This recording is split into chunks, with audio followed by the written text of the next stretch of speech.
We are back with another video. Before we get into the video, like, comment, and subscribe to the channel. So Cardi B sold out the Hamilton's TD Coliseum. Allegedly, she's the first female rapper to do so. Okay, she also performed in Toronto, and the word on the street is she wanted Champagne Thickums to pop out. But unfortunately, due to his alliance with Nicki Minaj, he said no, allegedly. Now, she's been bringing people out like Gorilla, she brought out, I think, Fetty Wap the other day. She brought out 2 Chainz. She's brought out Megan Thee Stallion. Allegedly, she has people she'll bring out in ATL. But with that being said, she tries to bring out people every show because Nicki Minaj did that, no shade, during the Pink Friday 2 tour. So she did try to bring out Champagne Thickums, allegedly. And let's not forget that she did pop out at OVO Fest back in 2019. Now, a lot of people are probably wondering what has changed, because he's never really been loyal to Nicki Minaj. Well, we gotta understand now, Champagne Thickums is no longer the favorite in the industry anymore, okay? As we can clearly see, that's why he's suing his own label, okay? Because they propped up Kendrick over Drake, right? So, in regards to how he feels now, Nicki Minaj was one of the people in his corner during the Kendrick Lamar beef, when they was going back and forth and dropping, diss tracks back and forth, right? Even when Euphoria dropped, Nicki Minaj brought out Drake in Canada for Pink Friday 2 tour, and she performed in Toronto. So now he realizes that a lot of people who he thought were in his corner were not there. Nicki Minaj was. Future, The Weeknd, DJ Khaled, whoever you want to name, he feels like they all have betrayed him, okay? And they switched up on him. Nicki Minaj did not switch up on him. And let's not also forget that the only reason why he brought out Cardi B back in 2019 is because he felt like Nicki chose Meek Mill over him when they was beefing. So he tried to get his little lick back, right? During the Nicki Minaj hate train era. But now that he feels like he's going up against his own corporate giants, he realized that he should have stuck by the queen. So he's not going to do that. Plus, if Nicki Minaj linked with Kendrick, that would be bad for him. Very bad. Now, unfortunately, Cardi B is also getting exposed for giving out free tickets. Which, she's been exposed for before in regards to her tour. It looks like on April 12th, for the Little Miss Ugly tour, there will be free tickets given out. In Atlanta, she's giving out free tickets as well. And that is to make sure she sells out, because she has this streak going where all the shows she's done so far have sold out. But allegedly, most of the tickets were given out. Okay? Because why is this, being promoted for free? Now, moving on from that, it looks like Megan Thee Stallion has been hospitalized. Okay? So, a spokesperson from Megan Thee Stallion's camp said during Tuesday night's production for her Broadway show, which is Moulin Rouge, Megan Thee Stallion started feeling very ill and was promptly transported to a local hospital where her symptoms are currently being evaluated. We will share additional updates as more information becomes available. And also, her hairstylist, Kellon, tweeted, "Everyone say a prayer for Megan Thee Stallion. We are all at the hospital. So let me know how y'all feel about it. Some people are speculating that she could possibly be pregnant. That's what some fans are saying. If Megan Thee Stallion is pregnant, just throw female rap in the trash, okay? Everybody can't get knocked up at the same time. First, we got Scratch Off. We got Gorilla Glue. I'm sure Cardi B will be pregnant by the end of the year. Now Megan, I mean, come on now. Like, this is ridiculous. Everybody can't get pregnant at the same goddamn time. I don't listen to y'all really like that, no shade anyway, so I really give a fuck. But female rap is already falling apart, and Nicki has yet to save it. Now, Cardi B also decided to talk about her hair care line, No Good or No Grow, whatever the hair care line is called, being compared to Sacred. We need these type of reviews. The only way we're going to get these reviews if it's the shit is fucking good. That's the only way you're going to get the reviews, because I'm telling you, that is one saturated category. Did you ever sit there and think, okay, you know, you've got Tracy with Pattern, you've got Beyonce with Sacred, you've got Ree with, you know, Fenty. Did you ever sit and think, wow, there is a lot of competition, and especially like in celebrity hair care?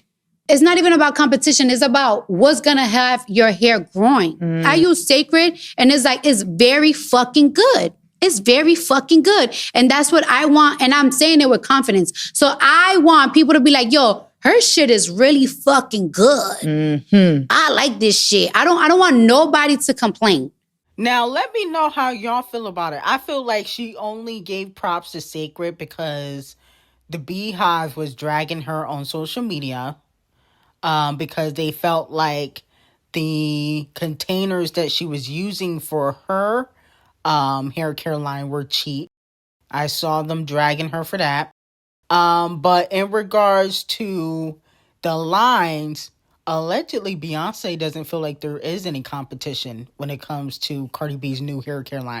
She doesn't even view Rihanna's hair care line as competition because hers is thriving. And, you know, no shade, Rihanna's is not. Rihanna's is barely surviving. But Beyonce believes that her hair care line is better than Cardi B and Rihanna's because her hair care line is critically acclaimed. It's won awards, several different awards. It's had several professional reviews, not just by fans, by, journalists and, different people that use products like influencers and stuff like that. So Beyonce doesn't feel like there is any competition. But I did notice that she never said anything about Fenty, which means that she probably thinks Fenty is trash. Okay, no, that was what it was giving. How come she didn't give props to Fenty? Because she probably thinks it's trash. But I'm not going to support Cardi B's hair care line, so I don't know if it's good. I know Sacred is good, though. Sacred is good.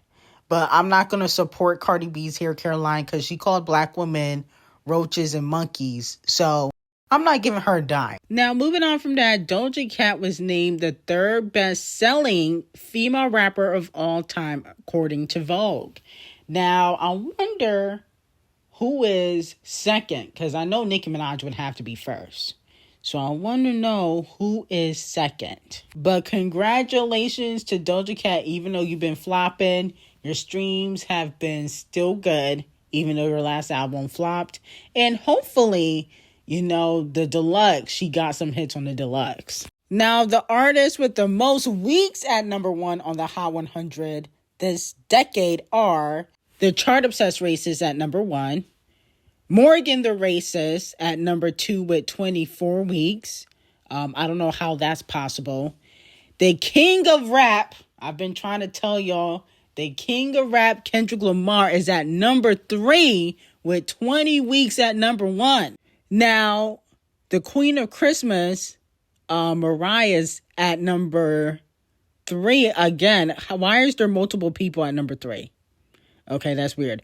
With 20 weeks. Okay, I get it. Because both her and Kendrick been number one for 20 weeks. Okay, but technically, I don't really count Mariah because you only go number one during Christmas time. So that don't really count. You're going number one over the same song, All I Want for Christmas. Kendrick is going number one off of different songs, okay? Not just one song during Christmas time, okay? So to me, that don't count. How the hell is Shabuzi at number 5? Anyway, Roddy Ricch at number 6 with 18 weeks. That's probably because of the bop. That song was really big. BTS at number 6 with 18 weeks. Harry Styles at number 8 with 17 weeks. SZA at number 10. At number 9 with 15 weeks. And at number 10 is Olivia Rodrigo with 11 weeks. I wonder where Champagne Thickums is at. Champagne Thickums, not even top 10. When's the last time he went number 1? But Iceman is coming, so he could get a number 1 with Iceman, but it has been a while. Okay, because I'm like, how Kendrick get 20 weeks and you nowhere near it? He's supposed to be the most streamed male rapper in the game, so that's a little suspicious in my opinion. Now, moving on from that, Universal Music Group responds to Champagne Thickums yet again. They responded to his appeal and claims the rapper used the label to attack Kendrick Lamar and now wants a new standard.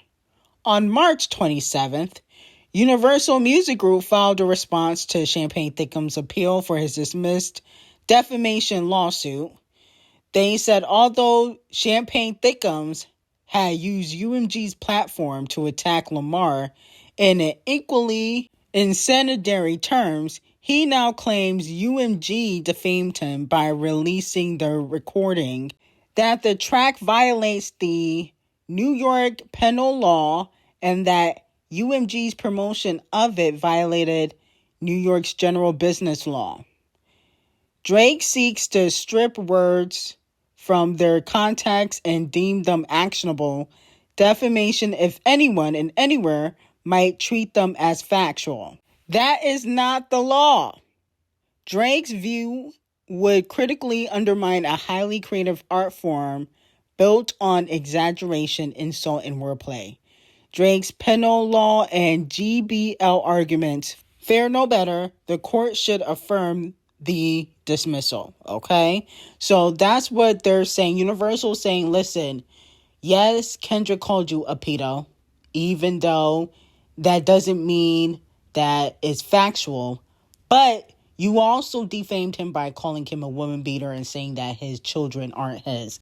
People feel like, I think a lot of people think a woman beater and a pedo are not on the same level, but in today's generation, you can get canceled if the woman beater narrative sticks to you. Absolutely. Okay. Technically, no shade. If we're being honest, Chris Brown's career hasn't completely been the same since, he was proven to be one. No shade. It's not allegedly he was proven to be one. So I feel like that narrative is not like, oh, it's not as bad as being a pedo. It's still as bad because you can get canceled if that narrative sticks to you. I don't think Drake is canceled, though, in my opinion. I just feel like people don't view him the same as an artist, but he's not really necessarily canceled. I don't think people really think he's a pedo. But if this gets dismissed, Drake allegedly will be trying to expose Universal still, okay? He will try to expose the label as a whole if this gets dismissed, because he feels like he lost, a lot during this beef, even though I don't feel like he's lost anything. I don't feel like you're still the number 1 stream rapper. You're still able to tour. You had the deal with McDonald's. You had a deal with Disney. It's not like you're losing money. You know what I'm saying? Like, Chris Brown lost money. He lost brand deals. Okay? Even I think it was a few years ago, the AMAs had canceled Chris Brown's performance, his Michael Jackson tribute at the AMAs. I think that was in 2022, 2023. He even admitted, I think it was in an interview, that he couldn't even get a Nike deal. He was trying to get a deal with Nike, like a sneaker collection or something, and they said no. So he still goes through stuff like that, Drake, he's not going through that. I think anybody will still work with Drake, despite, Kendrick Lamar calling him a pedo because there's no heavy evidence, right? It's not like he was on the Blankstein Island. If he was name dropped on the Blankstein Island, it'd be different. But even Camel Face ain't getting canceled for that, okay? But he's a gatekeeper. But when you're not in a position of power like Camel Face, it would affect your career. And I don't think that it has affected Drake's career the way he's making it out to be. I think he's just upset that he lost and he feels like people don't view him the same musically. But anyway, I got some very hot tea on Patreon. Usher, Justin, Blake Lively, Selena, Diddy, and 50 Cent and T.I. on Patreon. Link would be in the description. I hope you guys have a great day.